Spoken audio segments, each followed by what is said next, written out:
पाकिस्तान तहरीक इंसाफ के रहनुमा फयाजुल हसन चौहान ने अपोजिशन लीडर कौमी असम्बली शहबाज शरीफ और पीटीआई रहनुमा जहांगीर तरीन की मुलाकात से मुतल्लिक अहम इंकशाफ कर दिया। उन्होंने मीडिया से गुफ्तगू करते हुए क्या कहा, जानते हैं इस रिपोर्ट में।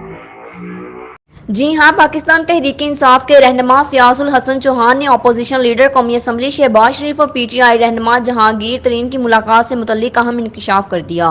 तफसीलात के मुताबिक मीडिया से गुफ्तगू करते हुए फयाजुल हसन चौहान का कहना था कि जहांगीर तरीन पार्टी बतौर सेक्रेटरी जनरल पीटीआई अपनी जिम्मेदारी बेहतर तरीके से निभाई। शहबाज शरीफ की जहांगीर तरीन से मुलाकात मखदूम अहमद महमूद की रिहाइशगाह पर हुई। फयाजुल हसन चौहान ने जहांगीर तरीन को मशवरा देते हुए कहा कि कभी भी आल शरीफ और शहबाज शरीफ पर भरोसा न कीजिएगा।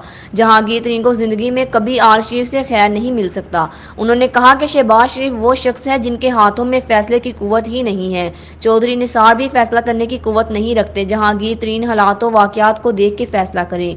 कोई तहरीक अदम एतमाद नहीं आएगी। उन लोगों को पता ही नहीं कि तहरीक अदम एतमाद कहाँ आएगी।